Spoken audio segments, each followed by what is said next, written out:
Et je suis auteur d'une trentaine d'ouvrages, dont une traduction française du Coran. Qu'est-ce qui se passe là? Chers amis, je m'excuse, je suis désolé.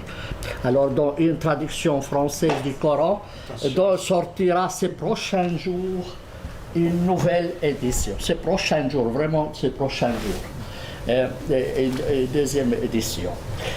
Puis aussi, il y aura une traduction italienne et une traduction anglaise du Coran et une édition arabe du Coran.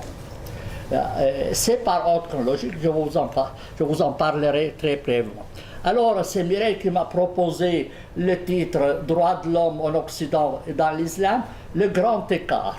Je me suis dit, qu'est-ce que c'est le grand écart? J'ai trouvé une charmante dame qui représente le grand écart, vous le voyez. Imaginez que vous tombez sur un clou comme ça sur les amygdales, vous imaginez ce que ça peut vous faire du mal. Bien. Le problème le plus fréquent dû aux grands écarts, dit l'encyclopédie Wikipédia, c'est la douleur dans les articulations des hanches. Pour éviter le plus possible les douleurs, il faut correctement échauffer le corps en réalisant de multiples exercices d'étirement qui nécessitent beaucoup de souplesse. Ça, c'est pas de moi, c'est vraiment neutre. Ça s'applique très bien à notre sujet. Il faut beaucoup de souplesse. Bien. Alors, résumé, je donne ici quelques éléments pour moi comme rappel. Donc, le monde arabe et musulman vit un conflit aujourd'hui sanglant qui s'étend au monde occidental et influence tous les domaines: droits des femmes, droits des minorités, droits économiques, droits médicaux, normes alimentaires et vestimentaires, relations internationales. Cela est dû en grande partie à la conception que ces deux mondes ont du droit et de la religion. Donc il y a deux conceptions du droit et de la religion chez ces deux groupes. Quelles sont les solutions occidentales et les solutions arabes et musulmanes de ce conflit, et quel est l'avenir des rapports de ces deux mondes? Alors ça, c'est le sujet, ce dont je veux parler. Donc, une situation tragique, pourquoi et comment résoudre? Quels sont les problèmes? Petite introduction, un avertissement. Je ne vous demande, est-ce qu'elle prend la photo, l'image? Non, bon, c'est flou. C'est flou, d'accord. Alors, je ne vous demande pas de penser comme moi, mais simplement de penser. Donc, mes propos ne sont pas paroles d'évangile, et moins encore de Coran. Bien. Et un intellectuel est une sentinelle, un petit intellectuel ou grand, c'est comme vous voulez. Est une sentinelle, si la sentinelle voit seulement comme les autres, elle est inutile, autant qu'elle descende. Un intellectuel doit choquer son audience. S'il ne fait que répéter ce que les autres disent, il s'agit d'un perroquet. Je ne crois pas que vous avez besoin d'un perroquet. Sinon, vous allez dans les eaux. Bien. Une société sans esprit critique est une société sclérosée. Une société sclérosée. Et vous ne pouvez pas faire évoluer une bicyclette en voiture si vous n'avez pas un esprit critique minimal. Donc pour faire évoluer une société, il faut un esprit critique pour dire, voilà, cette bicyclette, elle est bien, mais on peut la faire mieux. Et aujourd'hui, le monde arabe vit probablement le moment le plus sombre de son histoire. Depuis des siècles, c'est le moment le plus sombre de son histoire et qui influence aussi bien le monde musulman qu'occidentaux. Je vous donne une image ici, vous imaginez cet enfant qui piétine la tête d'un tuyau. Alors, qu'est-ce que vous pouvez attendre de cet enfant si on lui apprend cela? Yeah. Et il y a de nombreuses voix musulmanes qui s'élèvent contre cette situation pour dénoncer, et ils disent que c'est contraire à l'islam. Est-ce que ces principes sont vraiment contraires à l'islam et quelles solutions proposer pour y mettre fin et éviter la propagation dans les autres pays arabes et musulmans? Donc ils vous disent, non, non, ça ne représente pas l'islam, ce n'est que des fanatiques. Est-ce vraiment le cas? Alors, je vais commencer par vous expliquer d'où proviennent les problèmes. D'où proviennent les problèmes? Je vous donne un cas très simple. Vous connaissez tous la reine d'Angleterre. Oui. C'est une sympathique personne, une vieille pièce de musée qui ramène beaucoup de touristes en Angleterre.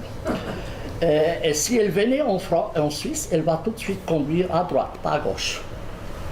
Même si dans son pays, elle conduit à gauche. On ne peut pas prétexter qu'elle est la reine d'Angleterre pour exiger qu'elle puisse conduire à gauche.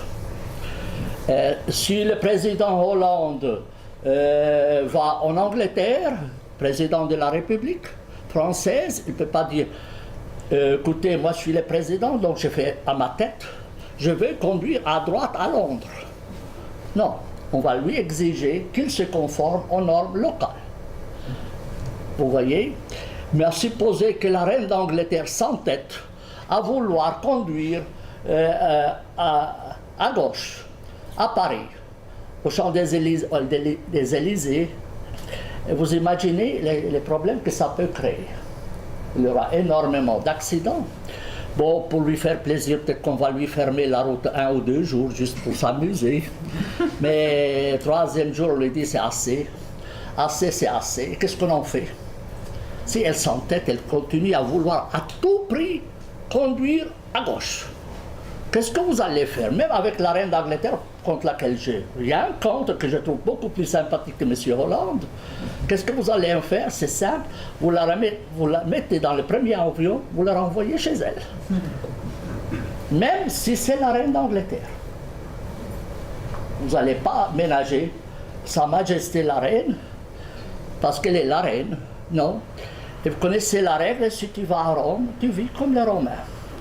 Je ne sais pas si vous connaissez d'où vient cette norme, cette parole, fameuse parole. C'est de Saint Ambroise à Saint Augustin. Saint Augustin dit à Saint Ambroise, mon cher maître, à Rome, on fête les dimanches. Et ici, à Milan, on fête le samedi. Que dois-je faire? On dit, quand tu vas à Rome, tu vis comme les Romains. Quand tu vas à Milan, tu vis comme les Milanais. D'où cette expression, si tu vas à Rome, tu vis. Alors, pourquoi se fait-il que des gens qui viennent d'autres cultures viennent en France ou ailleurs et disent, moi je vais porter la burqa même si c'est interdit? Est-ce qu'ils ne peuvent pas se conformer aux lois du pays comme ferait la reine d'Angleterre? Pourquoi elle ne le ferait pas? Vous voyez? Alors, quelle est la raison? Ce n'est pas parce qu'ils ne veulent pas réfléchir aux autres, mais parce qu'ils ont une autre conception de la loi. La reine d'Angleterre va se dire, je suis un invité en France, même si je ne suis pas invité, mais quand même, elle respecte les lois. Elle dit, les lois, c'est un contrat social. Les gens ont décidé de conduire à droite, je conduis à droite comme tout le monde, je ne veux pas m'entêter pour rien et faire des accidents. Bien. Alors, les musulmans, voire même les juifs, parfois, ils en font aussi des dégâts similaires avec leurs cimetières et leur abattage cachère. Pourquoi ils ne s'adaptent pas aux normes locales? Pourquoi? Parce qu'ils ont une autre conception de la loi. Moi, je vous parle comme juriste, pas comme polémiste, mais comme juriste. Alors, quelle est la conception de la loi? En fait, il y a 3 manières de faire la loi. La première loi, ce que j'appelle la loi fromage. C'est-à-dire une loi qui est faite selon les goûts des gens. Vous voyez, je vous ai même mis un plat de fromage ici. C'est un accord démocratique. Les gens décident de mettre plus de sel, moins de sel, plus de trop, moins de trop, et puis chacun s'y plaît avec le fromage qu'il a. Hein? Bien, c'est la première forme de la loi, mais c'est la plus tardive. La deuxième forme de la loi, c'est la loi dictatoriale. Je m'appelle Staline, je prétends être plus intelligent que vous tous, et je veux votre bien. Je fais une loi, vous vous adaptez, sinon je vous coupe la tête ou je vous envoie en Sibérie. C'est simple. C'est la loi dictatoriale. D'où vient le terme dictatorial, dictateur? Ça vient de la Rome antique. Rome antique, quand la cité était en danger, on confiait les affaires à un magistrat spécial. On dit, les Italiens aiment beaucoup parler, vous savez, les Romains. Dit, maintenant c'est assez parlé, il faut quand même qu'on agisse. Alors il donne plein de pouvoir à quelqu'un pour une durée déterminée qui va pouvoir décider des choses pour sauver la ville du danger. Et pour cela, dictateur, ça veut dire qu'il va dicter les lois. Et c'est pour une durée déterminée. Bien, aujourd'hui, ça a un sens négatif et je comprends. Maintenant, il y a une troisième manière de faire la loi, c'est la loi révélée. Et on ne la connaît plus en Occident. On ne la connaît plus en Occident, mais c'est la loi, la manière la plus ancienne et la plus répandue dans le passé pour faire la loi. Voilà, moi je m'appelle Moïse, je vais sur la montagne du Sinaï, je parle avec un Dieu que personne n'a vu, et puis je descends après 40 jours, après avoir ni mangé ni bu, vous imaginez dans quel état il est. Il descend de la montagne, il voit son peuple en train d'adorer les veaux d'or, il se fâche, le type, et puis en un seul jour, il tue 3000 personnes, dit la Bible.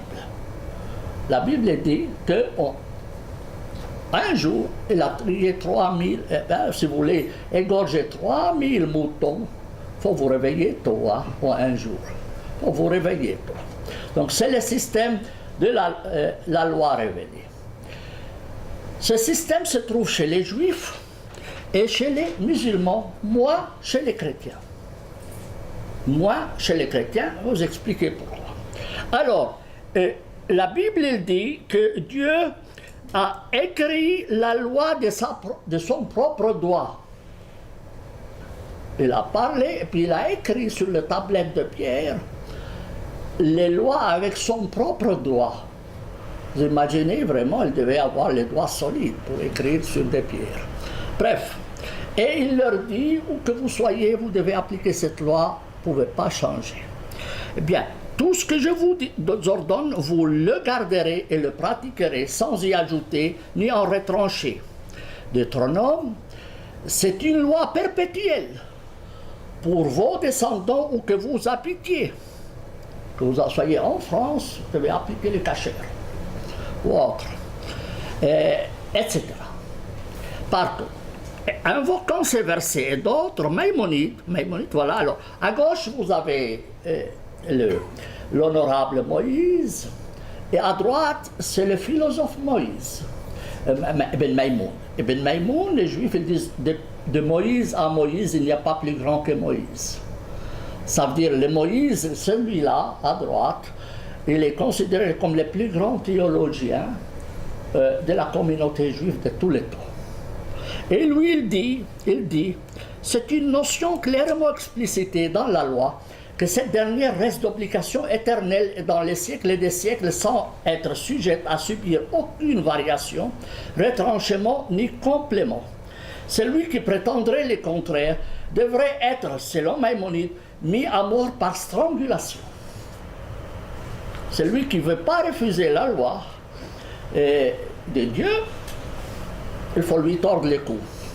D'ailleurs, si vous voulez ouvrir vraiment des tribunaux juifs, vous devez ouvrir à côté une boucherie. Il y a environ 46 délits pour lesquels il y a la peine de mort dans la Bible. C'est une vraie catastrophe. Si vous appliquez la Bible, vous aurez la société la plus barbare qui puisse exister. Bien. Alors, après on verra que ça va infecter les musulmans par le biais des Juifs. Donc il ne faut pas séparer les deux, il faut voir les liens entre les deux. Les Juifs ont pu plus ou moins s'adapter pour une raison ou une autre, et les musulmans, vu leur nombre, ils s'entêtent de plus en plus. Et ces deux communautés, souvent, ils se soutiennent entre eux. Celui qui paye la propagande pour la viande halal en France, c'est les Juifs. La viande musulmane halal est payée par les Juifs pour protéger leur kasher. Et quand il y a eu le problème des abattages rituels en Suisse, c'est les juifs et les musulmans qui sont mis dans la main pour pouvoir pour pouvoir faire passer la loi. Ils ont échoué, heureusement. Et en matière de cimetière, c'est la même chose. Et en matière de circoncision, la même chose. Donc, copain comme cochon. Copain comme cochon. Ils ne s'aiment pas tellement, mais quand il faut, ils savent se serrer les coudes. Ils savent se serrer les coudes. Laissons Moïse et Maïmonide de côté et passons chez Jésus-Christ. Jésus-Christ, vous savez, c'est mon compatriote, il vit à 20 km de mon village. C'était un charpentier. À 30 ans, il avait ras-le-bol de travailler. Il a pris des vacances anticipées, une retraite anticipée. Et puis il s'est donné à ses hobbies, se promener, raconter des histoires. Puis en plus, il en avait 12 disciples qui trottaient derrière lui. Vous imaginez les pauvres diables, à chaque fois que je pense à mon compatriote, j'ai un pincement au cœur. Puis comment il pouvait nourrir 12 personnes, les loger, leur laver leurs habits, les chausser, etc. Je me disais, comment il arrivait. Pour cela, il se réjouissait chaque fois qu'on l'invitait. Parce qu'évidemment, c'est un repas toujours de gagner. Et quand vous êtes invité, vous ne faites pas la fine bouche. Vous mangez tout ce qu'on vous offre. Et pour cela, dans le christianisme, on a supprimé toutes les interdictions alimentaires. Les juifs, c'est un compliqué incroyable pour la nourriture, cachère et tout ça. Vous ne raconterez pas ça, si ça vous intéresse. Je vais vous donner une conférence spéciale sur ça. Je suis spécialiste en bizarrerie. Bien, alors Jésus-Christ a supprimé toutes les normes alimentaires. Évidemment, quand on est pauvre, on mange tout ce qu'on vous offre. Et Paul le disait, mangez tout ce que vous trouvez dans les marchés. Mangez tout ce que vous trouvez dans les marchés. Ce n'est pas le cas des musulmans, ce n'est pas le cas des juifs. Bien, pas tous les juifs, j'entends. Mais bon, si vous suivez le point de vue des religieux, ben, ils vous conduisent à l'abattoir.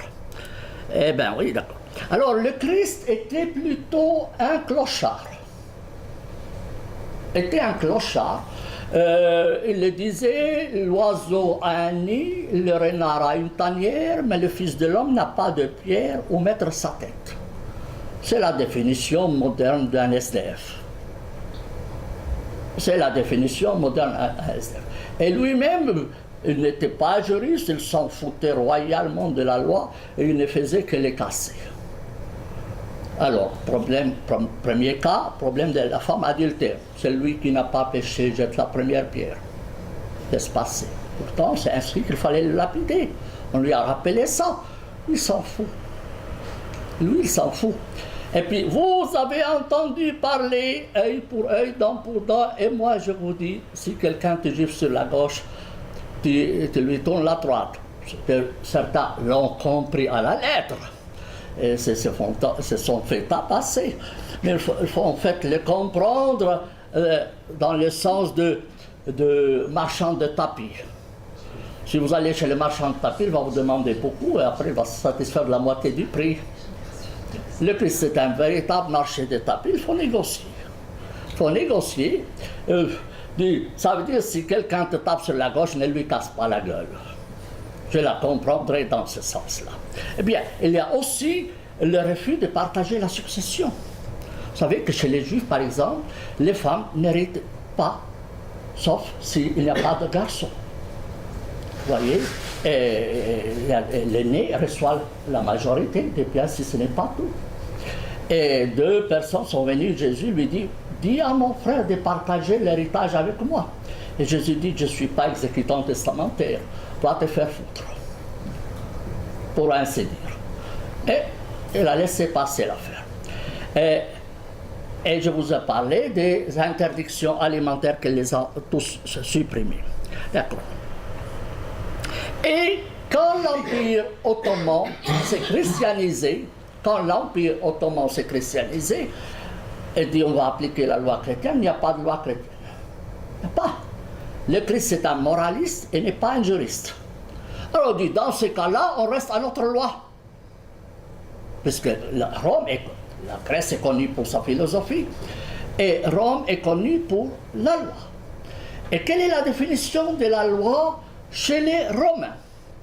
c'est Gaius qui donne la définition. Gaius, c'est un plébéien, paraît-il, qui écrit un livre de droit, Institutus, des institutions, et il est mort 160 après Jésus-Christ, et il définit la loi. La loi, c'est ce que le peuple prescrit et établit. C'est la sémence de la démocratie. C'est ce que le peuple. C'est pas Moïse qui descend du ciel, qui reçoit la loi. Non, non, non, non, non. C'est le peuple qui décide. Quand on vous dit est-ce que les musulmans peuvent être démocrates, nous verrons jamais de la vie. Mais jamais de la vie. Parce que chez eux, c'est Dieu le souverain. Mais on va en parler. D'accord. Et Saint-Pierre, il dit, il y a dans une de ses lettres, première lettre, chapitre 2, verset 16, comportez-vous en homme libre. Vous êtes libre. C'est vous qui décidez de vos lois. Saint Augustin disait, aime-moi et fais tout ce que tu veux. C'est Saint Augustin qui disait cela. Donc il n'y a pas de loi dans le christianisme et on est resté au système romain. Et tout le système occidental et toute la démocratie moderne provient de cette définition romaine de la loi. C'est le peuple qui est souverain et pas le bon Dieu. Bien. Maintenant, on va passer, disons entre parenthèses, ça ne veut pas dire que les chrétiens ont toujours respecté cela, vous le savez très bien. À côté de chez nous, à Genève, Monsieur Calvin a brûlé vivant Michel Servet. Il l'a brûlé vivant, parce qu'il l'a contredit. Alors, l'Église réformée de Genève a fait pénitence. Il lui a installé une stèle. Il a dit c'est une des erreurs qu'a commis l'Église réformée. Mais jamais les musulmans ne reconnaîtront qu'ils ont commis une erreur contre le Hallaj et autres qui l'ont décapité ou crucifié ou autre. Jamais. Donc l'Église catholique l'Église réformée, et l'année de même avec Galileo ou Bruno. Et William Tyndale, qui est le premier traducteur de la Bible en anglais, les autorités étaient gentilles. Ils ont commencé par l'étrangler et ensuite ils l'ont brûlé. Donc il est encore un peu plus gentil que Calvin. Vous connaissez Galiléo, avec la terre qui tourne ou le ciel qui tourne. Alors voilà, alors ça c'est le pauvre Tyndale. Et puis Giordano Bruno, qui a été brûlé vif. 1600. Bien. Très très bien. Et à Lausanne, vous savez, 19e siècle, je crois, c'est la dernière sorcière qu'on a brûlée. Pour vous dire. Voilà. Et notre ami Galiléo. Mais ces autorités ont fini par reconnaître leurs erreurs. Le christianisme ne s'est pas développé de son gré, mais sous la pression constante des autorités dirigeantes et des philosophes des Lumières. Voltaire en tête. S'il y a un changement, ce n'est pas par gaieté de cœur. Le pape, au XIXe siècle, avait sorti les 100 erreurs, où il disait, là, la liberté religieuse, c'est contraire à la religion chrétienne. Je ne vous raconterai pas tout, mais bon, vous pouvez le savoir, je peux vous envoyer le texte. Bien. Et c'est la raison pour laquelle, d'ailleurs, la Suisse a adopté sa constitution en 1874 et il a rompu les relations diplomatiques avec le Vatican à cause de le dogme de l'infaillibilité. Ils lui ont dit, cher monsieur, ça veut dire que toi, tu vas dire des choses à Rome et puis ça va s'appliquer chez nous. Ah non, pas question. Pas question. Non, non. Tu manges ton spaghetti dans ton coin et tu te tais. Tu n'as rien à foutre chez nous. Et d'ailleurs, jusqu'à très récemment, on avait interdit aux jésuites d'habiter en Suisse, parce que c'est des troublions. Ils troublaient la fête, troublaient la paix sociale. Bien, maintenant, ils se sont calmés. Mais pourtant, les Suisses n'ont rien contre les papes. C'est d'ailleurs les Suisses qui protègent les papes. Pour vous dire, on n'a rien contre les papes, simplement chacun son domaine. Nous, en Suisse, on décide ce qu'on veut. Et lui, il décide du plat qu'il mange. Il ne peut pas mettre son nez en dehors du plat de spaghettis qu'il a, au cas où il aimerait les spaghettis. Paraît-il, le grand plaisir du pape actuel, c'est de pouvoir manger une pizza. sans être contrôlé. Mais bon, ça a son droit. Eh bien, alors, Mahomet, voyons, alors on a passé de Moïse jusqu'à Jésus-Christ, et puis vient le tour de Mahomet.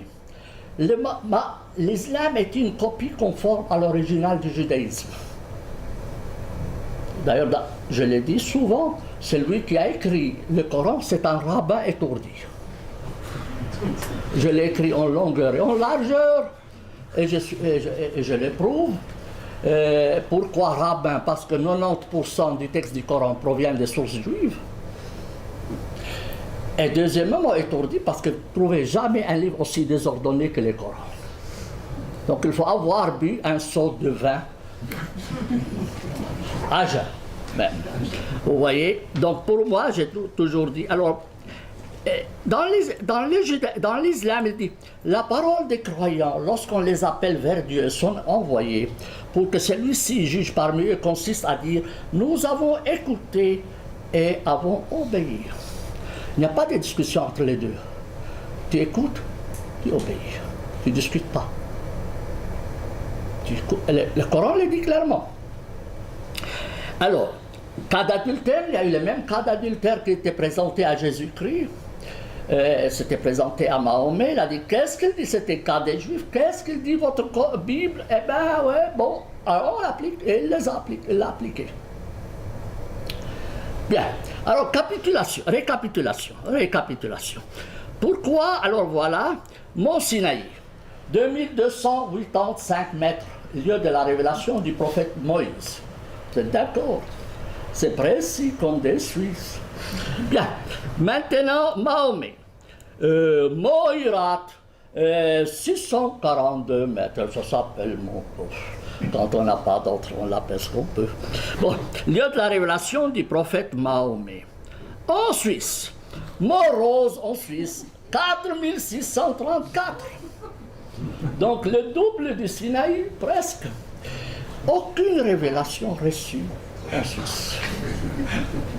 Et ce qui m'a beaucoup intrigué, parce que j'ai demandé beaucoup de touristes si jamais ils avaient reçu de tablettes ou de joie révélées. Personne n'a rien reçu. C'est désolant. Pourquoi est-ce qu'il allait se faire foutre là, au Sinaï, et il n'ira pas chez nous? Mais quand même bien. Eh bien, si le bon Dieu ne devait quand même pas faire de la discrimination contre les braves Helvètes. Eh bien, moi, j'ai découvert que la raison pourrait être le froid. La révélation ne descend pas avec le froid. Il faut en fait aller dans une région chaude où vous hallucinez plus facilement. Vous voyez, d'ailleurs, un professeur juif de l'université hébraïque de Jérusalem, la Bible, il dit, ça tonnait, la montagne tonnait et fumait. Il dit, non, non, non, chez nous, il n'y a pas de montagne qui tonne ni fume. Ça, tu oublies. Ça, c'est tu oublies. Ce qui est arrivé en réalité, c'était la tête de Moïse qui a fumé. Et il a dit qu'en fait, les Juifs utilisaient la drogue dans leur rituel. Et ce moment-là, Moïse était drogué. Et puis il a vu ce qu'il a vu, ce que vous pouvez le voir. Moi, j'ai toujours dit, c'est facile de créer un prophète dans un laboratoire. Vous lui donnez assez de matière stupéfiante. D'ailleurs, chez les chamans d'Amazonie, ils ont de quoi se droguer. Après, vous mettez sur une chaise tournante, vous le tournez 20 fois, vous le lâchez, le voilà prophète. Sauf qu'il n'aura pas le succès qu'a eu Mahomet. Pourquoi? Parce qu'il lui manque l'épée. Ça. Et puis il lui manque les femmes pour les distribuer. C'est ça, parce qu'il faut l'argent, il faut l'épée, etc. Et lui, les putains, il les distribuer, donc il avait les moyens. Alors, on va continuer. Bien. Alors, nous avons dit que Moïse, le grand philosophe, il dit, celui qui ne veut pas appliquer la loi, il faut lui tordre les cous. Vous êtes d'accord? On a un cheikh, un Maïmonide est mort d'ailleurs au Caire. Il est mort au Caire. Bien, alors Maïmonide, il y a un de ses concurrents musulmans qui est mort en 1998 aussi au Caire, mais c'est d'une religion concurrente complémentaire, que le judaïsme, il dit. Regardez-le. Moi, je dirais qu'il est descendu de l'arbre. Mais bon, si j'étais le responsable de ce pays ou la personne chargée d'appliquer la loi de Dieu, je donnerais un délai d'une année à celui qui rejette l'islam. Donc, retenez, chaque mot a une valeur. Il dit, si j'étais le responsable de ce pays ou la personne chargée d'appliquer la loi de Dieu, ce n'est pas la loi tout court, c'est la loi de Dieu. Vous comprenez? Je donnerai un délai d'une année à celui qui rejette l'islam. Ça veut dire, si tu refuses d'appliquer la loi de Dieu, tu rejettes l'islam. Alors, qu'est-ce qu'il va le faire? Alors, je lui donnerai un délai d'une année, lui accordant le droit de dire qu'il n'est plus musulman. Alors, je le dispenserai de l'application du droit musulman en le condamnant à mort en tant qu'apostat. Je le tuerai. Donc, oui, bonnet blanc, blanc bonnet, c'est du pareil au même. Moïse, les Juifs, et notre copain là, Sha'rawi, c'est les deux facettes de la même monnaie.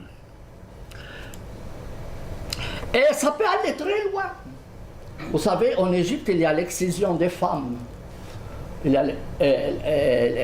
En Égypte, 90% environ des femmes sont excisées. Et les autorités ont voulu s'opposer. La plus haute autorité religieuse de l'Égypte, le grand cheikh de Lazare, a dit: si un peuple refuse de pratiquer la circoncision masculine ou féminine, le chef de l'État peut leur déclarer la guerre. Parce que ça fait partie des spécificités de l'islam. Vous imaginez ce fou-là, il veut faire une guerre rien que pour 2 cm de prépuce et 1 cm de clitoris. Il ne se rend pas qu'on s'en fout que les pays se détruisent par une guerre. Ça ne le regarde pas. La loi de Dieu, ça ne s'applique pas à la ligne.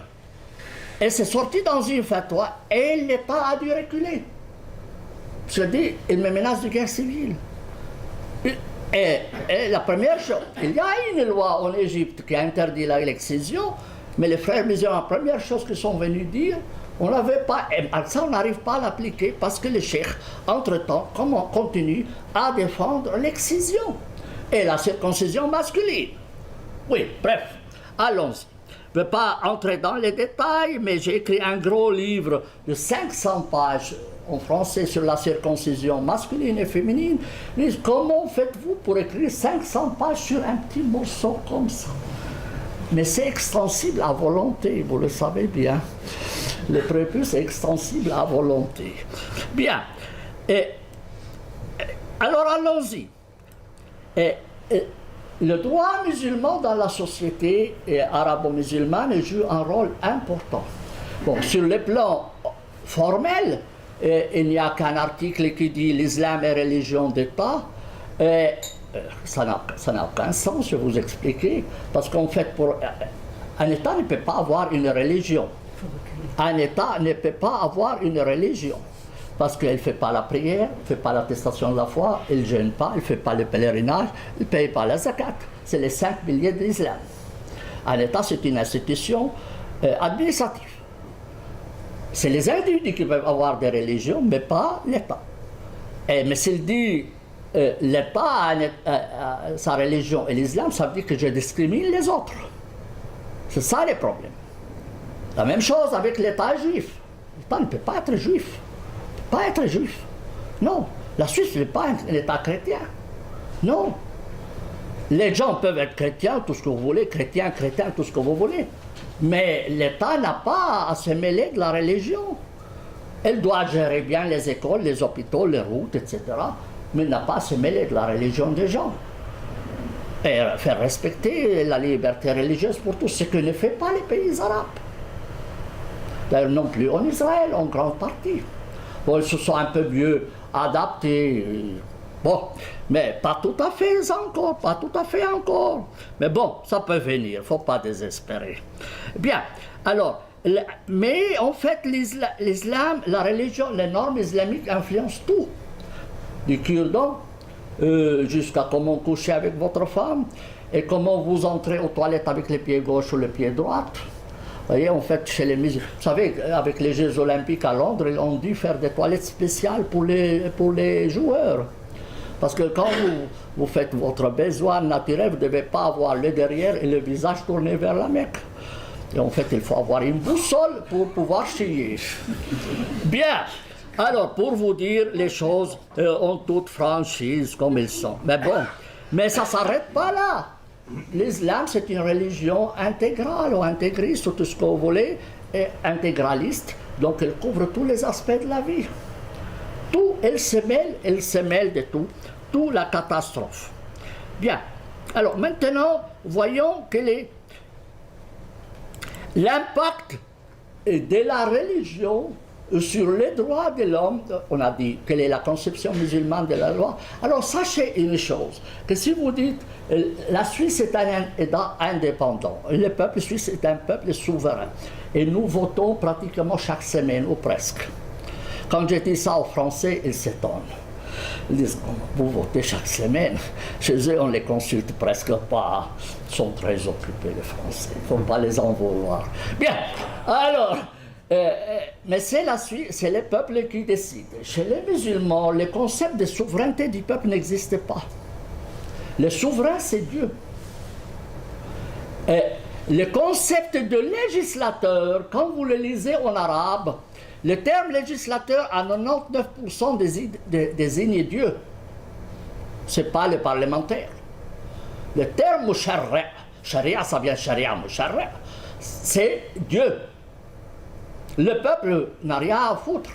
Partout où Dieu a parlé, l'homme a se taire. Et plus Dieu était bavard, moins l'homme a à dire.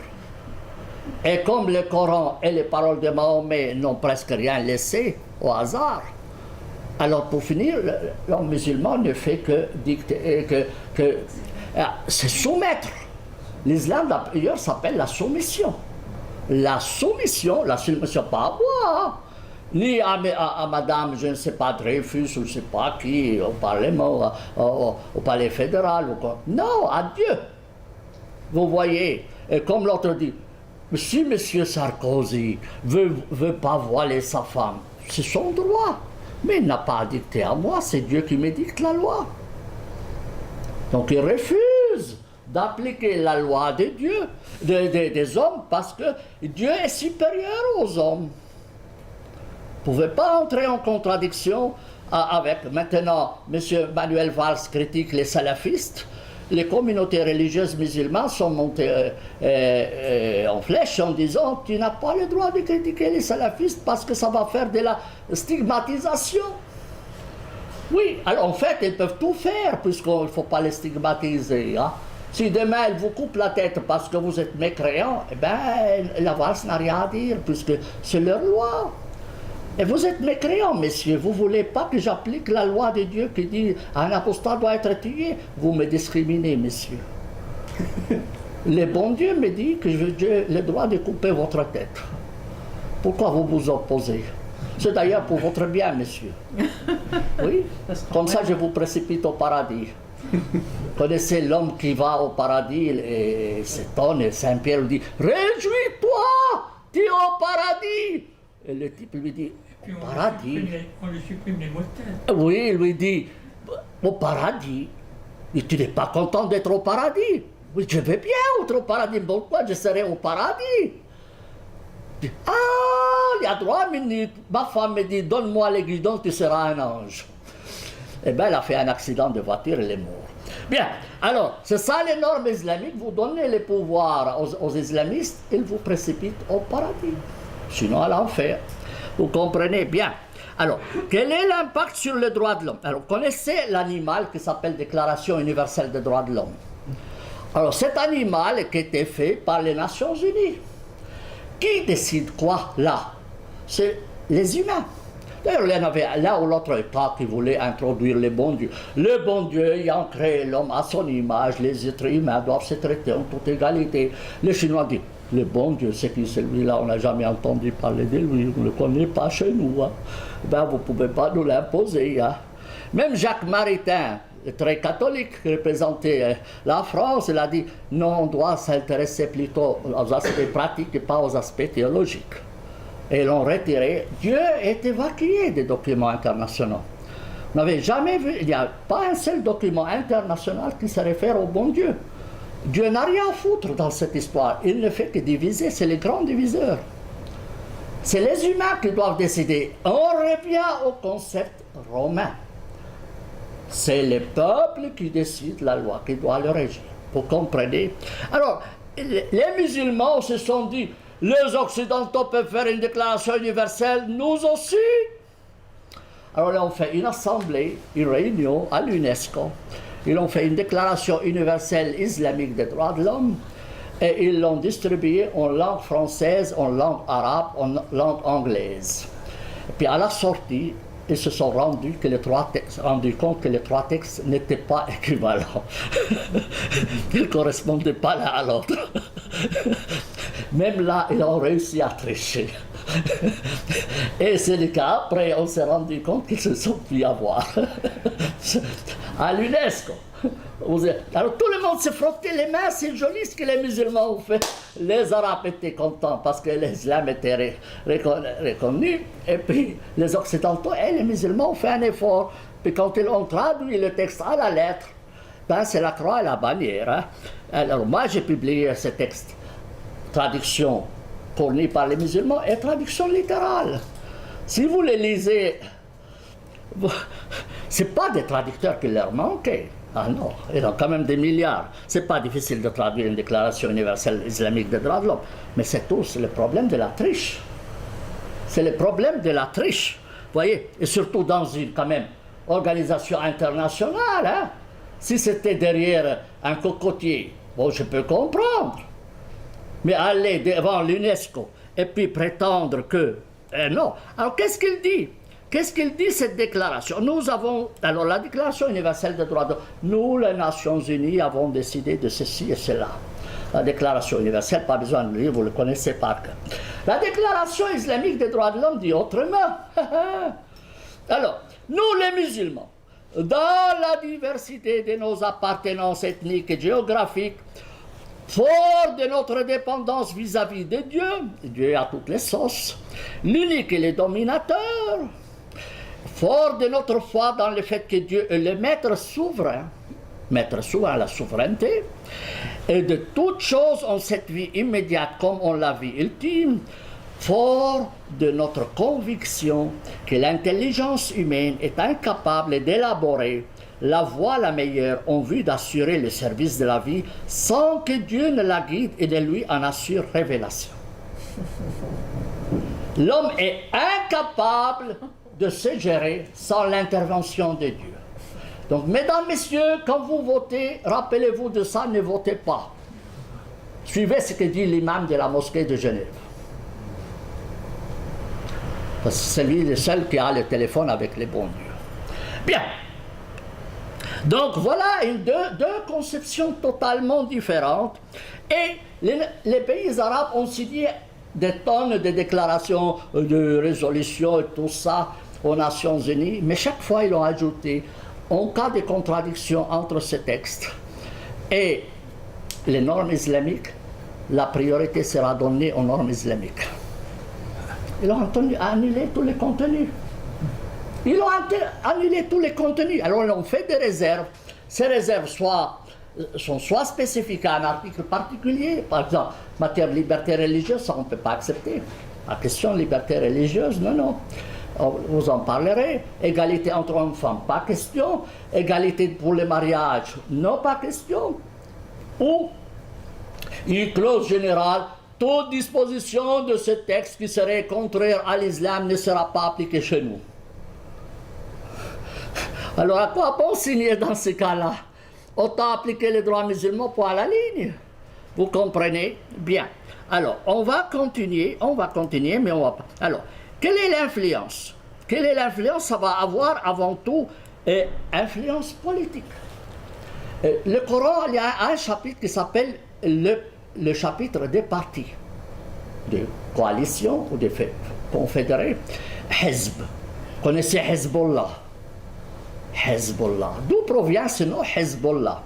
Hezbollah provient du Coran parce qu'il oppose deux hezb, deux partis.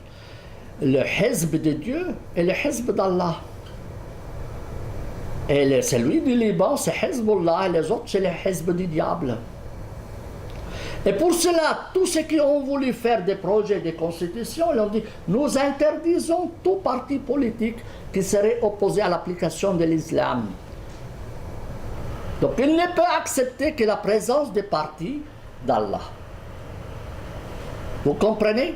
Donc, première influence, c'est que sur le plan politique, l'islam ne peut pas accepter l'alternance. Il ne peut pas accepter la diversité de l'opinion. En Suisse, on a plusieurs partis politiques, et puis bon, que les meilleurs gagnent.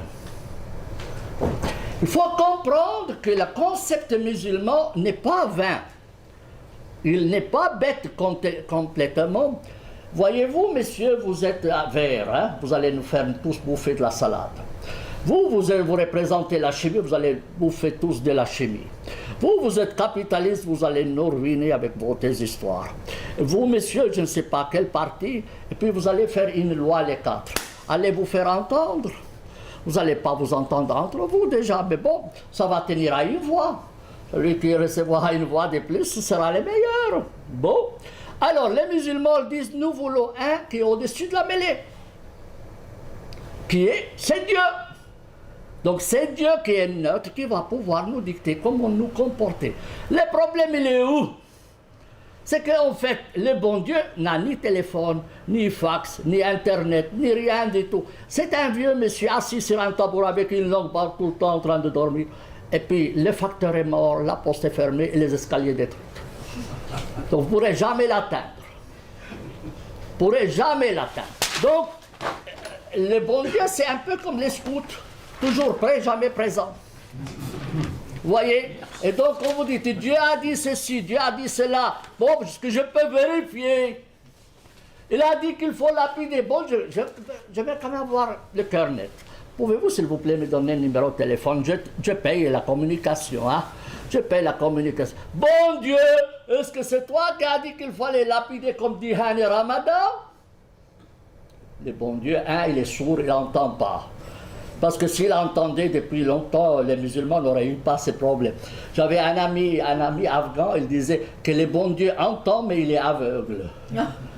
Dieu, comment t'expliques ça? Il dit, oui, parce que nous, les Afghans, on prie le bon Dieu tout le temps. Seigneur, envoie-nous du blé. Il envoie le blé aux États-Unis. Il se trompe de frontière. Vous voyez? Il entend la prière, mais il envoie à la fausse place. Alors, en tout cas, à mon avis, le bon Dieu doit être sourd. En tout cas, si j'étais le bon Dieu, je m'en foutrais des humains. Et le psaume, il dit, qui est l'homme pour que tu t'en occupes? Et avec toutes ces bêtises qu'ils font, c'est le bon Dieu. Il y en a un philosophe qui disait, si Dieu devait exaucer chacun, il n'y aurait plus personne sur terre, parce que chacun insulte l'autre, chacun veut la destruction de l'autre. Alors le bon Dieu fait bien de ne pas se mêler. On a déjà assez de merde comme ça. Vous comprenez? Si le bon Dieu commence à entendre, vous, messieurs, qui n'aimez pas les catholiques, vous qui n'aimez pas les protestants, vous qui n'aimez pas les juifs, vous qui n'aimez pas les témoins de Jéhovah, etc., puis chacun demande, Seigneur, détruis-le, il n'y aura plus personne sur terre. Ouais. Alors, l'avantage de la démocratie, c'est que ça peut changer, puis on réfléchit, on peut se tromper, mais avec le bon Dieu, dans tous les cas, il n'y a pas le bon Dieu qui écoute. Ça, vous pouvez être sûr 100%.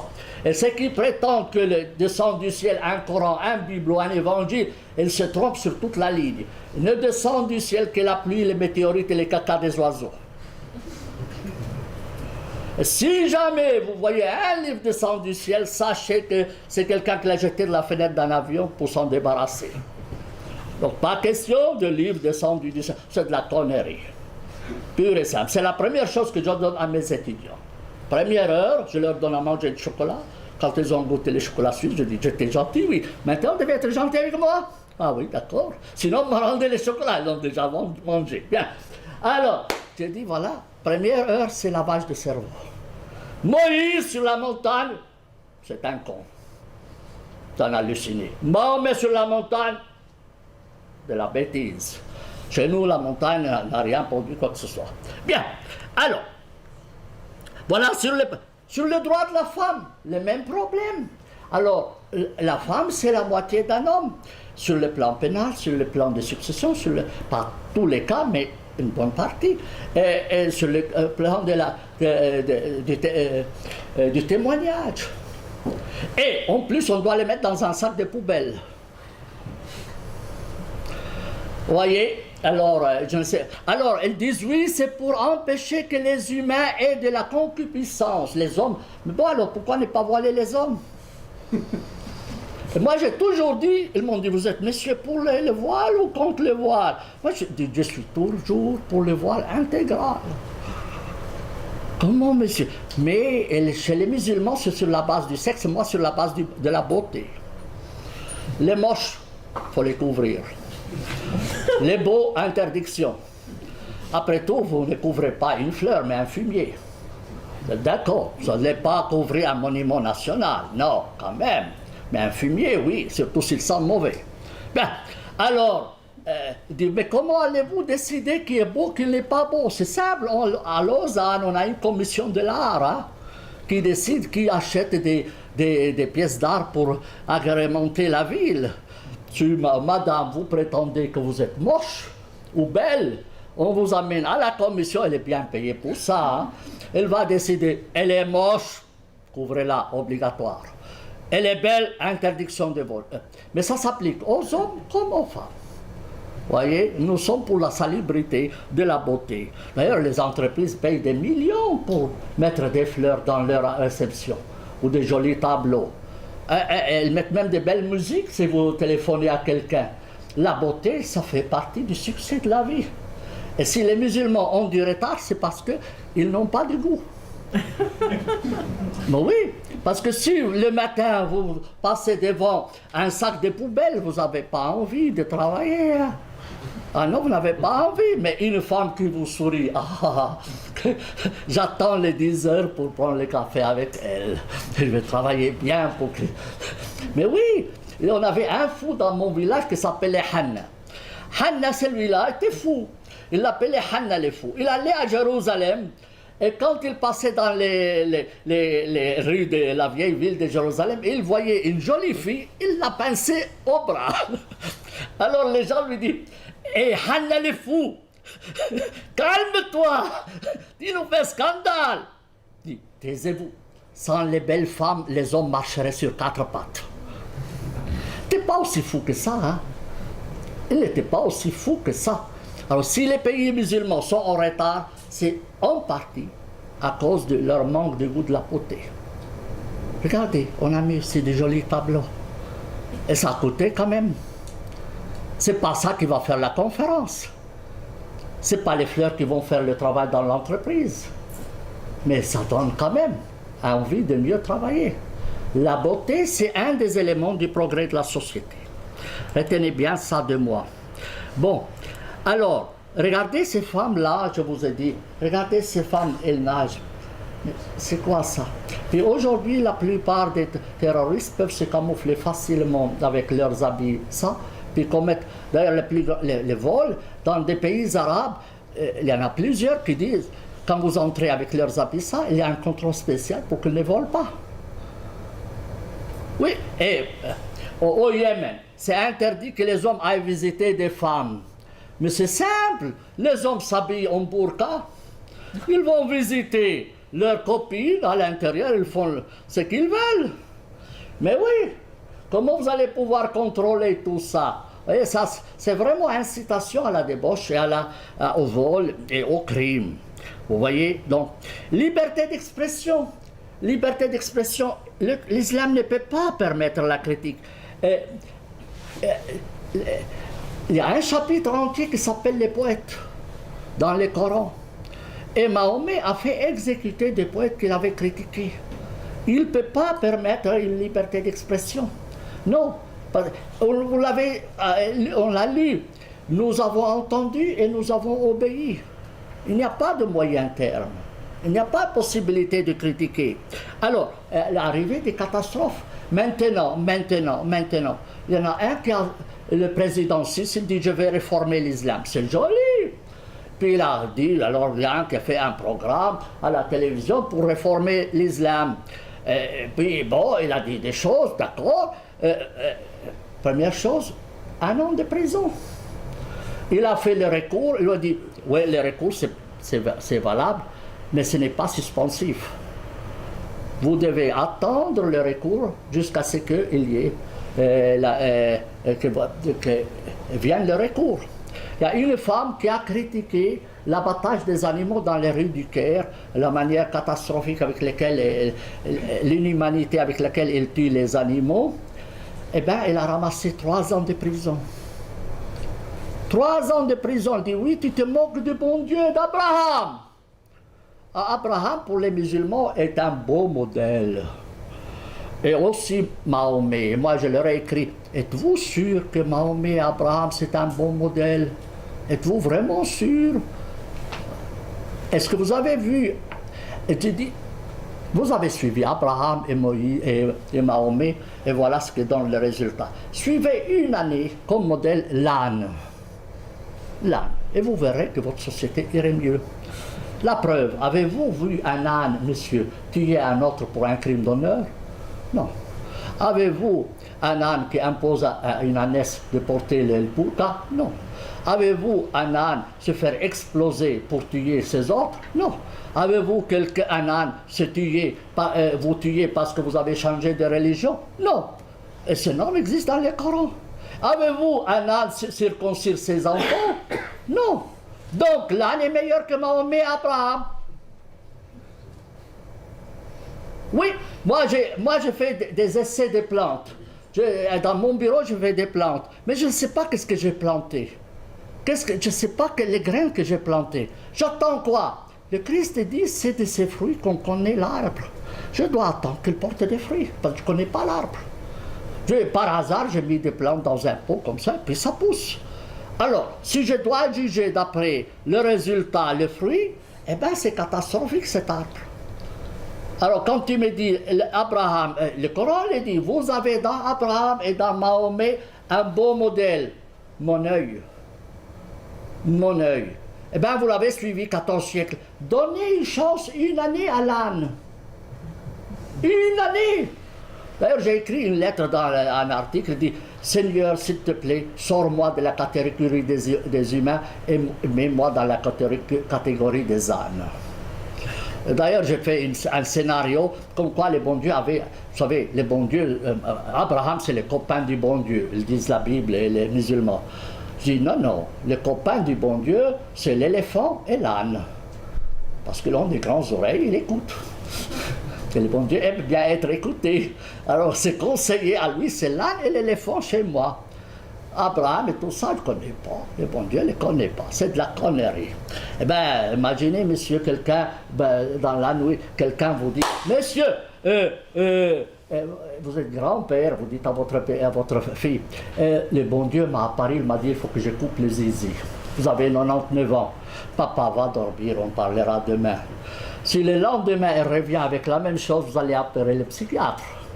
Vous êtes d'accord? Eh bien, Abraham s'est fait circoncire à l'âge de 99 ans.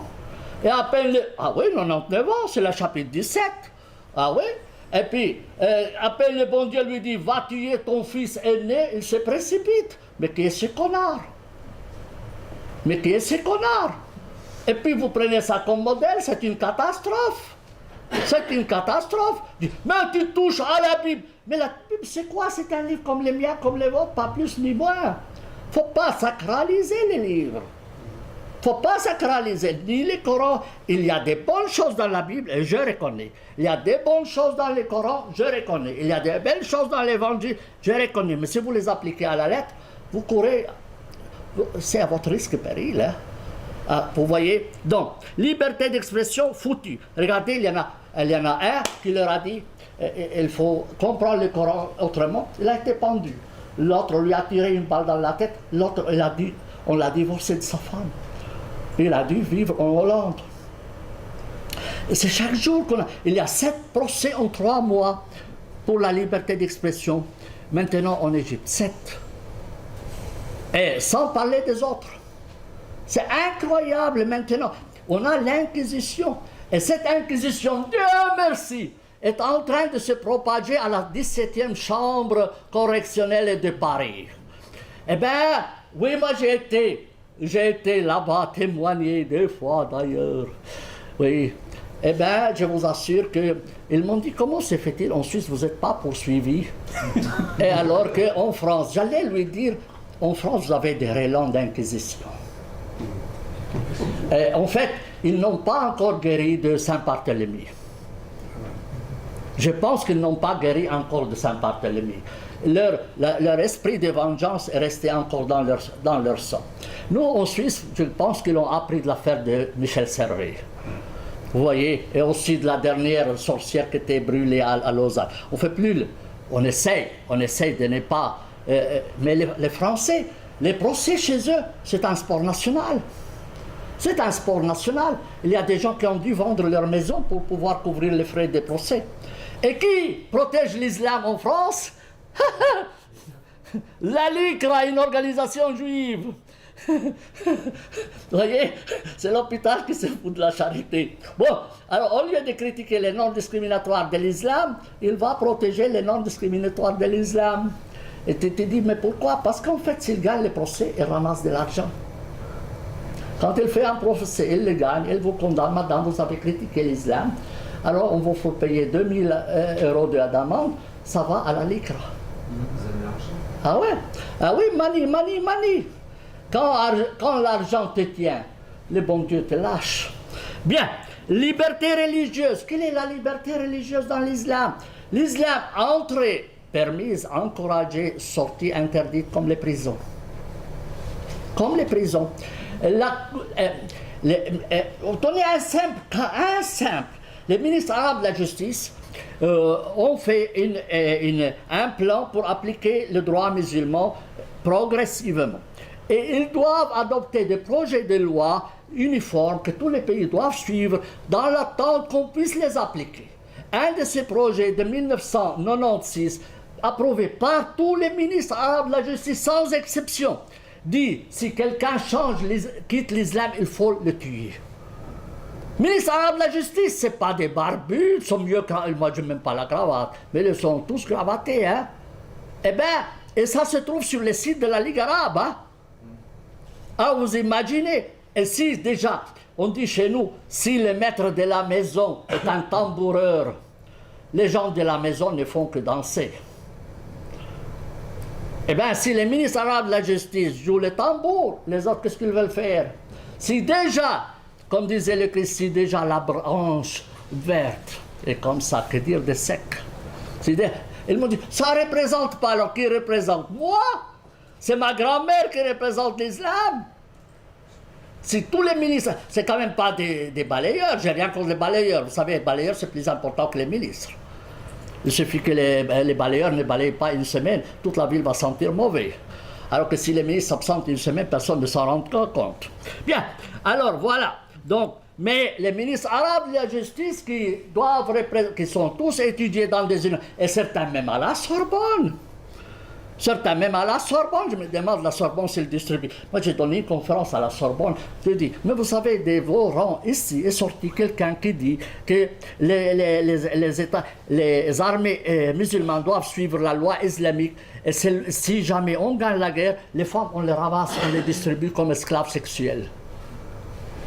Quelqu'un qui a reçu un doctorat à la Sorbonne, je dis, mais messieurs, si vous aviez pris un poulet et mis sur les bancs, au moins vous aurez 6 œufs par semaine, vous aurez plus gagné. Donc vous êtes perdant avec un coucou pareil. Eh bien, l'actuel cheikh de l'Azhar, le gaillard là, le grand cheikh, il est diplômé de la Sorbonne. Ah oui! Et qui sort de son équipe, quelqu'un dit, si quelqu'un se déclare athée, il faut lui couper la tête sur la place publique de Tahrir. Il l'a sorti. Tu te demandes, mais qu'est-ce qu'il fout? Qu'est-ce qu'elle fout, la Sorbonne? Elle distribue des certificats ou elle forme les gens? Non! Mais j'ai dit, imaginez son maître de doctorat, son maître de thèse qui apprend que sa femme ou sa fille est kidnappée par les islamistes pour en faire une esclave sexuelle. Qu'est-ce qu'il va dire à cause de ces gaillards-là auxquels il a donné son diplôme de doctorat? Ou à cause de ce cheikh? Écoutez, oubliez, autrement on va crever le cœur.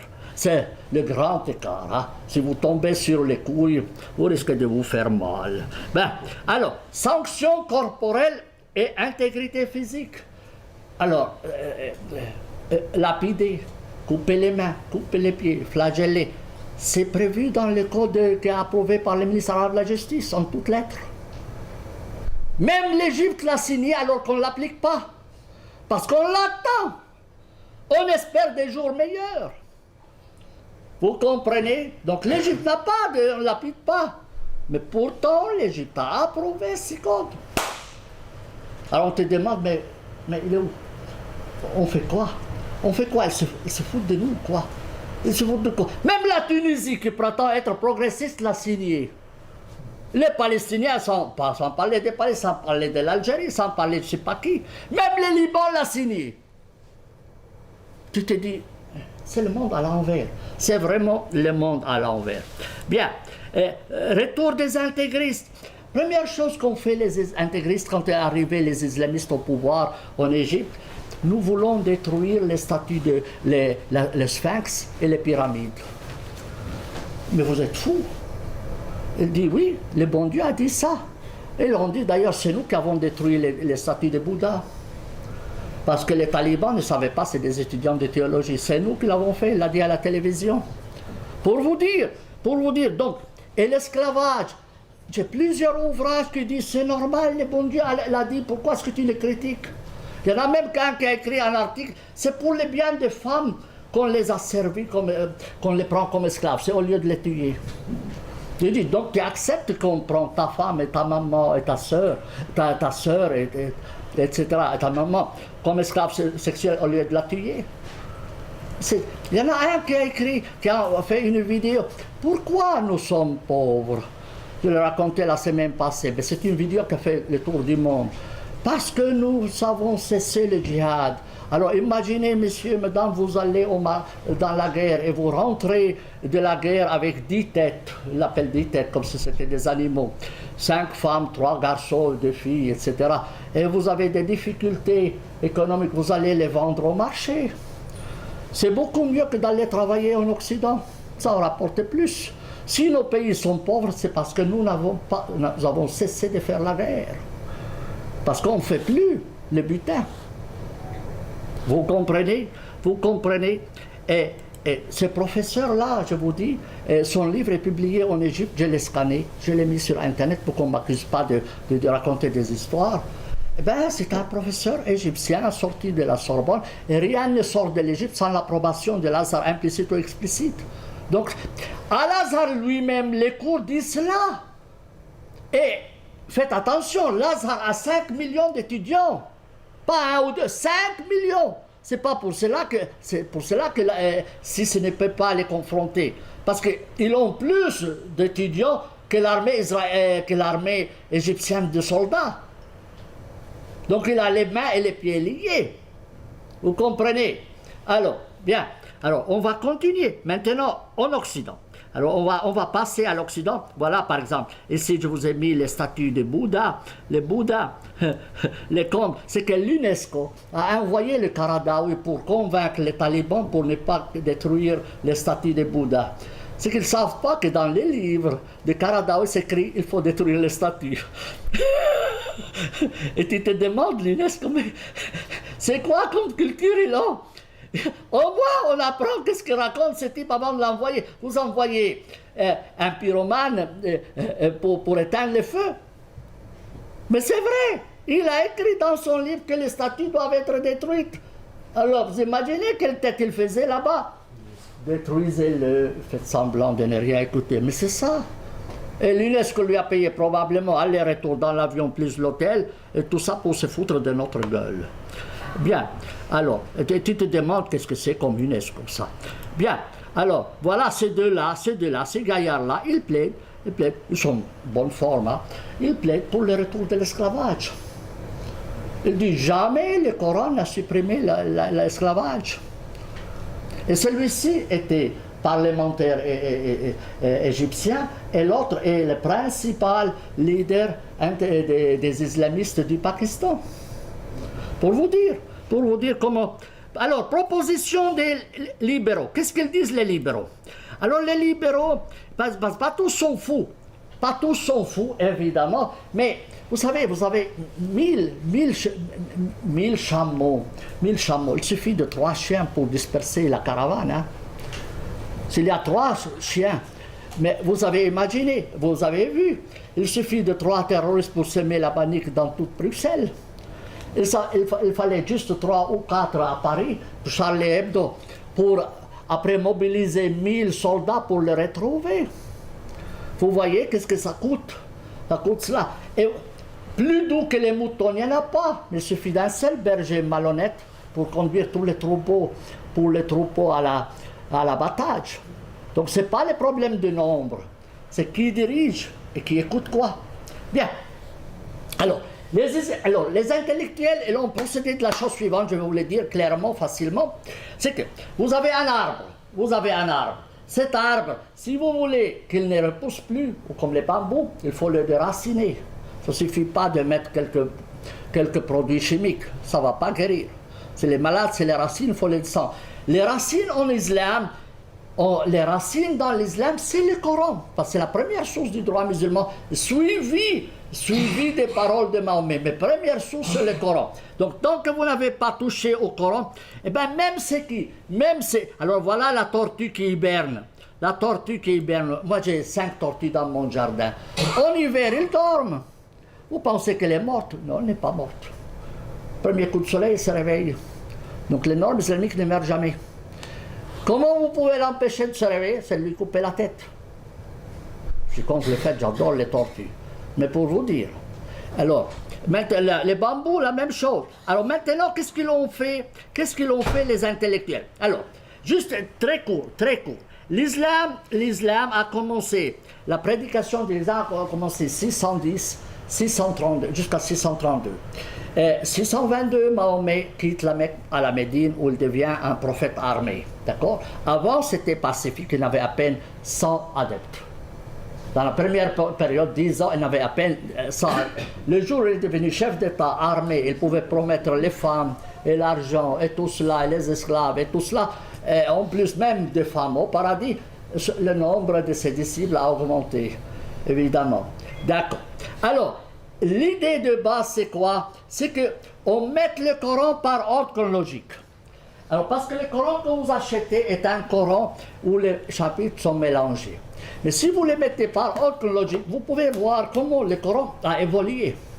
D'un Coran pacifique, c'est ça, plus ou moins, à un Coran complètement agressif. Alors moi, c'est la seule édition française qui existe aujourd'hui qui classe les chapitres par ordre chronologique pour qu'on voie. Parce que vous passez dans le Coran de Chebel ou je ne sais pas qui, d'un verset pacifique à un verset violent, à un verset pacifique, à un verset violent. Mais comment se passe-t-il? Mais si vous l'avez mis par ordre chronologique, comme je l'ai fait, vous voyez pourquoi. Première partie, c'est les versets pacifiques. Deuxième partie, les versets violents. Et en islam, les versets ultérieurs abrogent les versets antérieurs. Ce qui veut dire que c'est cette partie qui est valable et pas celle-là. Jamais ils vous enseignent ça à l'école. Mais jamais. Ou sont pour la propagande. Vous voyez. Mais seulement, ils vont juste vous enseigner cette partie-là. Vous voyez. Où ils commencent à dire, à chipoter comme ça, mais c'est ça les problèmes. Alors moi, un de ces intellectuels qui est Mahmoud Mohammed Taha, qui a été pendu, sur demande de Lazare, le Soudanais, il a dit qu'il faut prendre l'islam dans sa première partie, qui est pacifique, et laisser la deuxième qui est devenue politique. Il dit non, mais alors, tu vas nous mettre au chômage technique. Eh bien oui, les chefs ne foutront rien après. Comment ils vont couper les mains et les pieds? Comment ils vont pouvoir lapider? Comment ils vont pouvoir traiter les femmes comme inégales? Comment peuvent-ils exiger des non-musulmans le paiement de la jizya, etc. Vous comprenez? Alors, ils ont fait des pieds et des mains et ils l'ont pendu. Alors, il y a une autre méthode dit, le Coran, ça va, on va prendre juste les paroles de Mahomet qui sont encore plus violentes. Alors, ça s'appelle le Coran coraniste, qui ne suit que le Coran. On lui dit non, si tu nies la deuxième partie, c'est comme si tu ne crois pas à la première, Donc tu es mécréant, et d'ailleurs, ils sont soit en prison, soit leurs livres confisqués, soit ils sont en exil. Ces coranistes. Donc ils ne peuvent pas accepter. Alors, on va continuer le système. Alors, voilà mon édition du Coran. Un autre système, c'est de rattacher le Coran et la Sunna à leur époque. Ils disent le Coran appartient au 7e siècle, tout comme la Bible appartient à son siècle. On ne peut pas. Hammurabi est formidable, mais tu ne peux pas appliquer les normes de Hammurabi. Hammurabi se trouve au Louvre. Voyez, en fait, il faut mettre le Coran à côté des lois de Hammurabi dans le musée du Louvre. Pas plus. Ou l'enseigner comme un texte normal. Alors, moi, dans mon nouvelle édition du Coran, vous savez, vous ne pouvez pas aujourd'hui vendre Mein Kampf en français, édition latine, que si elle est accompagnée d'une décision d'un tribunal de Versailles qui avertit contre les méfaits du livre de Mein Kampf. Or, le Coran, c'est pire que Mein Kampf. Alors, pourquoi on le distribue comme ça? Alors, dans ma nouvelle édition, moi, j'ai mis un avertissement au début. C'est la seule édition où il y a un avertissement en français, en anglais, en italien et en arabe. En disant, lisez ce Coran avec un œil critique. Et je demande aux pays occidentaux d'interdire la distribution du Coran dans la forme actuelle. Il faut exige que le Coran soit mis par ordre logique pour que...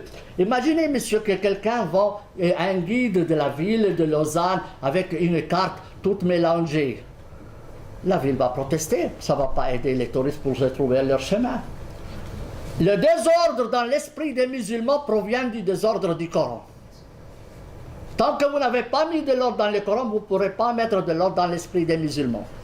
Pour cela, j'exige que le Coran soit interdit, même dans les mosquées, dans la forme actuelle, où ne fait que s'aimer de la discorde et aussi de la confusion dans l'esprit des gens.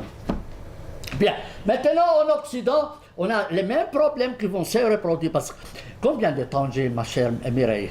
10 minutes? 10 minutes. 10 minutes. 10 minutes, très bien. Alors, les Occidentaux, alors, sans vous parler par exemple des mariages, des problèmes de mariage dans les pays arabes. Alors, Manuel Valls, il dit, notre société est discriminatoire. Je lui ai envoyé une lettre. J'ai dit, messieurs, si vous voulez que les musulmans soient intégrés à la société française, il faut qu'ils permettent le mariage mixte. Sans mariage mixte, il ne peut pas avoir mixité. Et la Suisse, qu'est-ce qu'il a fait? Il a fait l'état civil. Pour cela, tu vas te marier à l'état civil. 2, le divorce civil, le mariage civil, interdiction de l'empêchement religieux en matière de mariage. Un catholique de se marier avec une protestante et vice-versa.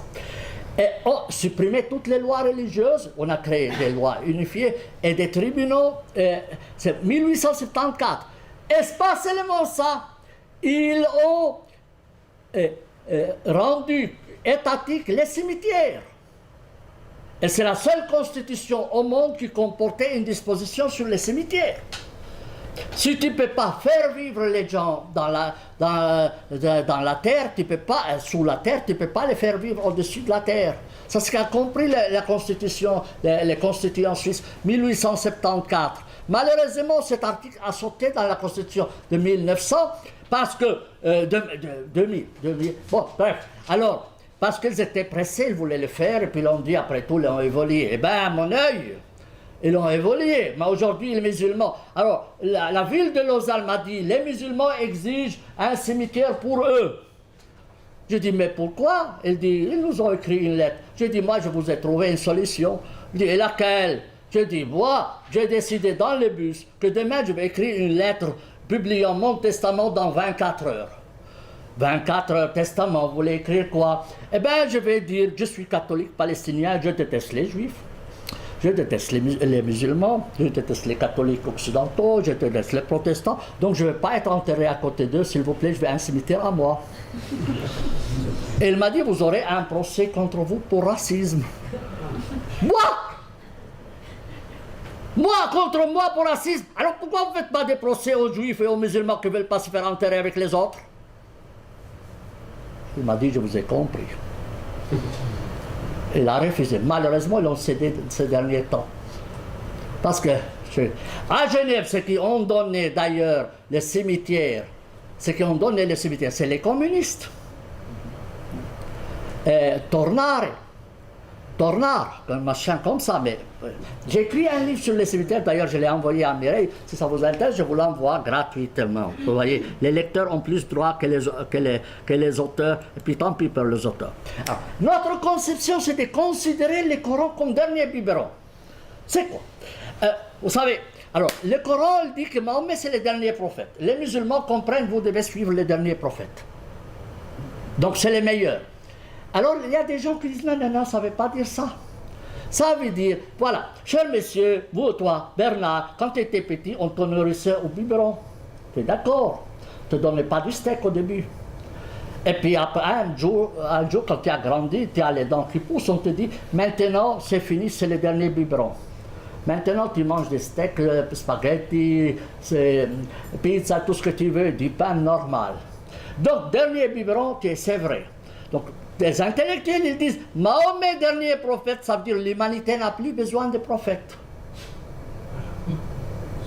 Parce que l'humanité a grandi, elle est devenue adulte. Donc, elle doit revenir à son cerveau et se gérer elle-même.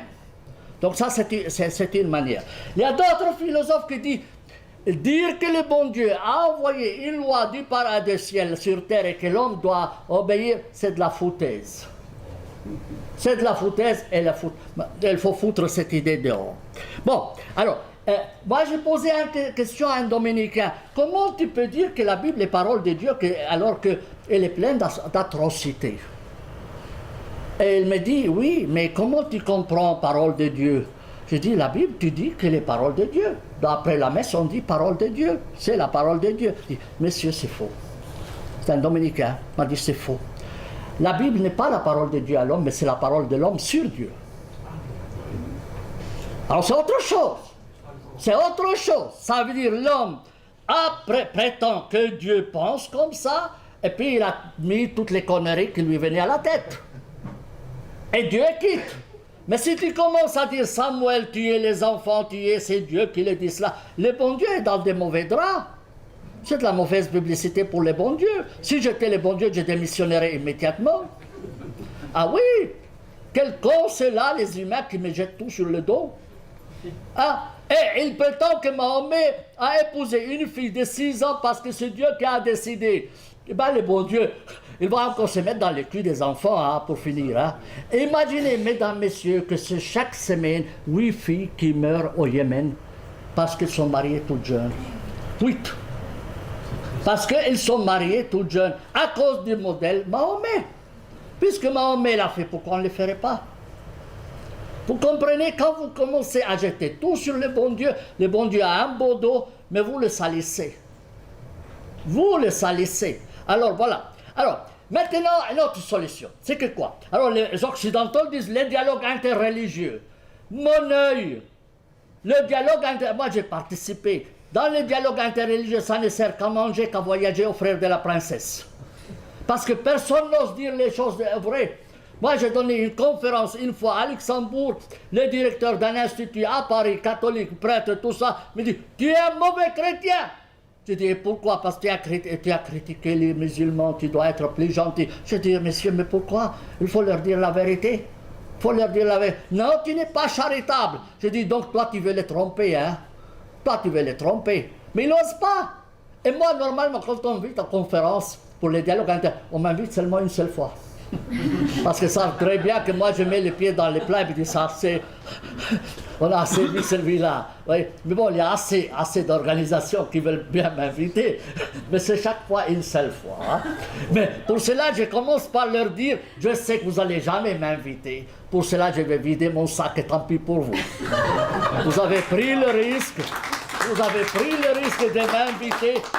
Ben moi, j'ai donné une conférence aux fonctionnaires fédéraux à Berne qui s'appelle l'Einskommande, ça veut dire la réunion que l'on a annuellement 2 fois. Et puis, il y avait Heinrich Kohler. Puis, il m'a demandé de donner une conférence sur l'islam. Chaque 3 minutes, il me dit, ça, tu ne peux pas le dire devant tout le monde.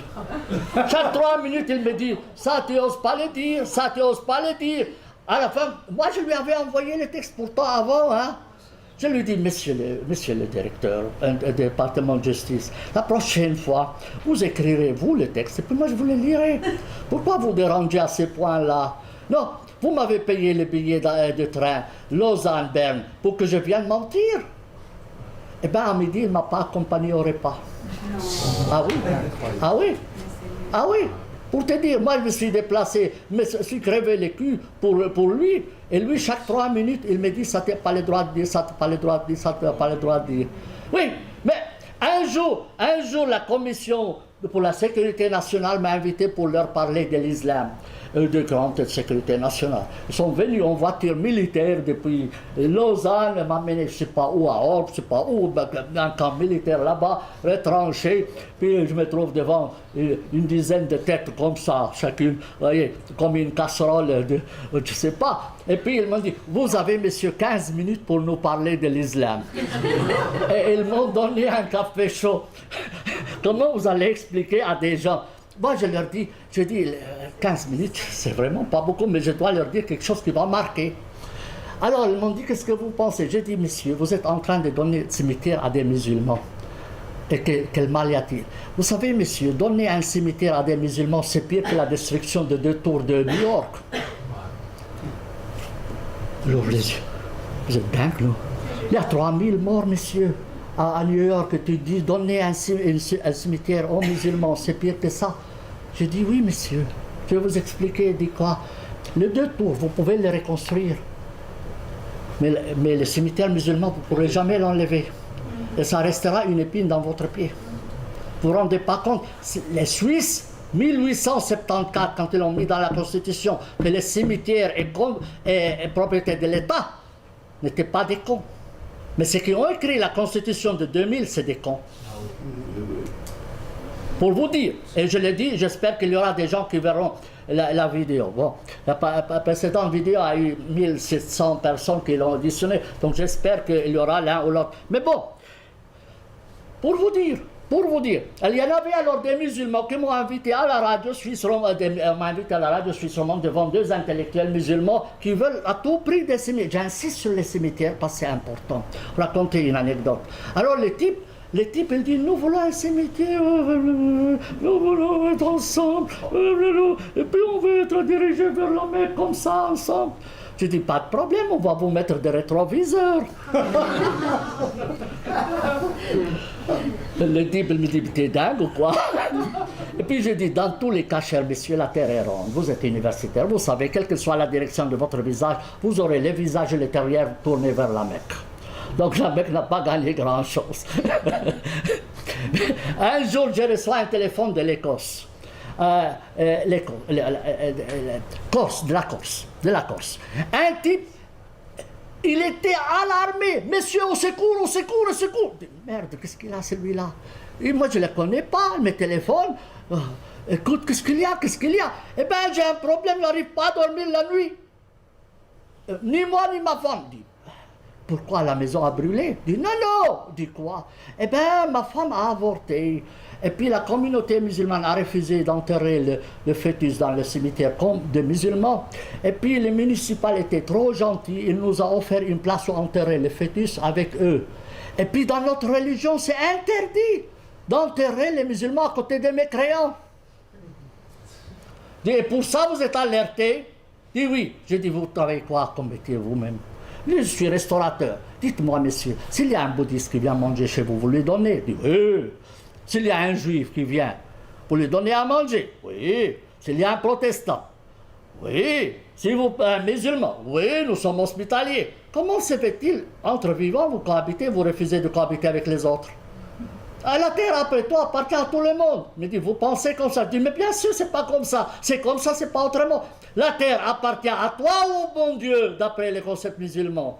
Dit, c'est pour le bon Dieu, alors pourquoi tu te fâches? Partout où elle est enterrée, il appartient à la terre de Dieu. Mais moi j'ai parlé avec un représentant de la communauté islamique qui dit, nous voulons prier pour notre communauté, on ne veut pas prier pour les autres. Il m'a dit ça. Parce que le Coran dit ne prie pas sur les autres. Pour cela, les imams à Bruxelles ont refusé de prier pour les victimes. Parce que c'est interdit. Même Mahomet était interdit de prier sur la tombe de sa mère. Et ils ont suivi le modèle d'Abraham dans le Coran, qui a refusé de demander le pardon pour son propre père qui était idolâtre. Et ça, c'est le modèle. Et puis on vit avec ça. On vit avec ça. Voilà. Alors, quelle est la solution finale? Alors, vous le savez très bien qu'il y a du venin. Et puis il y a un antivenin concret qu'on sort du même serpent, mais qu'on va développer et qu'on va utiliser après pour guérir celui qui a été piqué par le serpent. Alors, il faut pouvoir sortir du Coran des éléments qui puissent protéger les musulmans contre les piqûres du Coran. Le problème, c'est que par année, il y a des millions de Corans qui sont distribués par l'Arabie Saoudite. Rien que pour le Hajj, à la sortie du Hajj, l'Arabie Saoudite distribue 1 800 000 exemplaires à tous les pèlerins. Alors, le venin du Coran, c'est partout. Vous ne pouvez pas dire éloignez-vous du Coran parce que le Coran est dans toutes les maisons. Tout ce qu'il faut, c'est un antidote. Par le Coran lui-même. Détruire le Coran par le Coran. Parce que vous ne pouvez pas dire jeter le Coran, vous ne pouvez pas le jeter, il est là. Voyez? Alors, ça ce que j'ai fait en mettant en ordre mon édition arabique, à mes frais, à moi. Personne ne me paye. Et l'édition de l'Arabie Saoudite coûte des millions. Et la mienne, c'est 1 million de fois meilleure que l'édition de l'Arabie Saoudite, je peux vous l'assurer. Et c'est la seule voie de salut. Je vais m'arrêter là. Je sais que j'ai certainement blessé l'un ou l'autre, comme ça, mais je suis désolé, mais j'ai juré de dire la vérité, rien que la vérité et toute la vérité. On ne réinvitera pas. Mais c'est à votre risque et péril.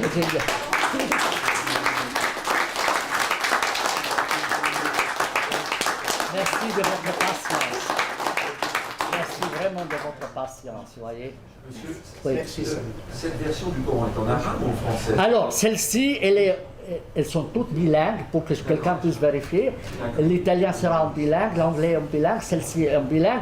Mais il y aura dans 2 semaines, j'espère, ou 3 semaines maximum, la nouvelle édition du Coran en français arabe et l'édition arabe, uniquement arabe du Coran, qui est encore plus riche parce qu'elle relève toutes les erreurs grammaticales et stylistiques du Coran. J'ai trouvé 2500 erreurs dans la langue du Coran que j'ai soulevé dans les notes. Et donc, c'est un travail gigantesque. Parfois, je passe 15 heures par jour sur cette édition. Donc, ayez de la patience. Elle n'est plus disponible. Ça sera, comme vous l'avez déjà décrit, structuré sur les... Soit sur Amazon, suivant l'ordre de leur parution. oui, voilà, par ordre chronologique. Par ordre chronologique, oui, je n'ai fait que ça. Oui, et il y aura un avertissement au début qu'il faut lire ce texte avec beaucoup de précautions. Comme Mein Kampf. Comme Mein Kampf. C'est la première édition qui comporte un avertissement dans l'histoire. Oui. Il y a combien d'auteurs du Coran? C'est un texte qui a été écrit par de nombreuses personnes différentes. Alors écoutez, si jamais vous saurez la réponse, vous me direz. Alors je vais vous dire une anecdote. Moi j'ai envoyé mon PDF aux éditions de l'Air. Et puis en PDF, tout prêt, seulement à tirer. Il me téléphone, mais le directeur Michel Bonnet, je ne sais pas, ça veut, il me dit, ton PDF est parfait, mais j'ai seulement changé le titre. J'ai été changé quoi? J'ai ajouté Mahomet comme auteur du Coran. J'ai dit, merde, tu veux qu'on nous tue? Tu plaisantes, il me dit. Tu plaisantes. Parce que moi, j'ai besoin de faire un catalogue des noms des auteurs que j'ai publiés. Et je dois mettre Mahomet le Coran, parce que j'ai besoin de mes index. Oui, il me dit. Je dis, oui, c'est normal, mais si vous dites ça, il dit, mais alors il est qui l'auteur du Coran? Je dis, pour moi et pour toi, ça c'est une chose, mais pour les musulmans, c'est le bon Dieu. Il m'a dit, vous plaisantez? J'ai dit non. Je dis, ah, je suis honoré, c'est la première fois que je publie pour le bon Dieu. Vous ne voulez pas lui dire d'écrire un autre livre? Il m'a dit ça. Alors, le Coran, on ne sait pas qui est l'auteur, comme on ne sait pas l'auteur de Mille et une nuits. Mais lui, on ne connaît pas son auteur. Ni l'Odyssée, on ne connaît pas son véritable auteur. On ne les connaît pas. Les musulmans prétendent que c'est le bon Dieu en personne. Moi, à mon avis, le bon Dieu n'est pas au courant qu'il y a un Coran. Il n'est pas au courant. Ah, ça, c'est mon avis. Hein. Et je l'ai écrit dans les articles arabes. Celui qui dit le contraire, sa place naturelle, c'est une clinique psychiatrique. C'est une clinique psychiatrique. Le problème, c'est quoi? C'est qu'il y en a trop de fous, il n'y a pas assez de place pour les psychiatriques. Vous savez pourquoi il y a les trois religions au Proche-Orient?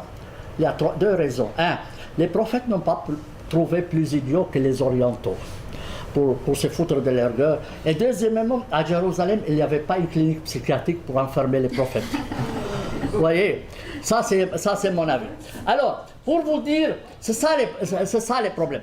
Le Coran, on ne connaît pas son auteur, mais, messieurs, si vous avez un ouvrage qui prend des expressions de la Sainte Jean, vous allez dire, celui-là a des liens avec la Sainte Jean. Comprenez? Même si vous ne connaissez pas son nom. Mais moi, dans mon édition du Coran, j'ai écrit chaque verset, ou plus ou moins, d'où est-ce qu'il provient. Je connais les sources. Je connais les sources, soit les légendes, soit dans la Bible, soit dans les apocryphes, etc. Je les mentionne. Vous voyez? Donc, il doit être des cultures juives. À mon avis, c'est un juif qui a été tué à la dernière minute, avant de finir son travail.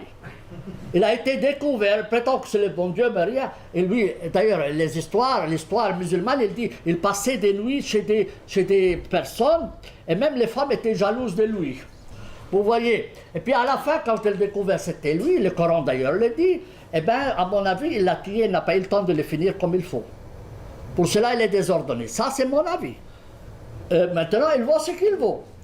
Mais si vous voyez les nuages plein le ciel, vous allez dire, ça va pleuvoir. Si vous voyez un Coran, 90% de sources juives, vous allez dire, ça provient des Juifs. Si vous le voyez désordonné comme il est, vous allez dire, il était étourdi. Donc vous voyez, c'est simple. Maintenant qui est l'auteur, on ne sait pas, peut-être que c'est une commission de rabbins étourdis. Mais dans tous les cas, c'est des Juifs. Ceux qui ont écrit le Coran ne peut pas être que par des Juifs. Ça, c'est mon avis. Mais bon, si vous avez une meilleure solution, trouvez-la. Mais je m'en fous. Moi, je sais d'où proviennent les phrases, c'est ça l'essentiel. Parce que quand vous connaissez, parce qu'il y a des phrases du Coran qui sont lacunaires. Ça veut dire qu'il y a des lacunes, des trous. Et pour les comprendre, il faut aller aux sources. Et en allant aux sources, vous allez mieux les comprendre. Donc c'est important de connaître les sources du Coran pour comprendre les textes. Maintenant qu'il s'appelle Tartaplon, Julien, Juliette, tout ce que vous voulez, on s'en fout royalement. C'est qu'il est important de savoir d'où provient ce texte. Et on connaît.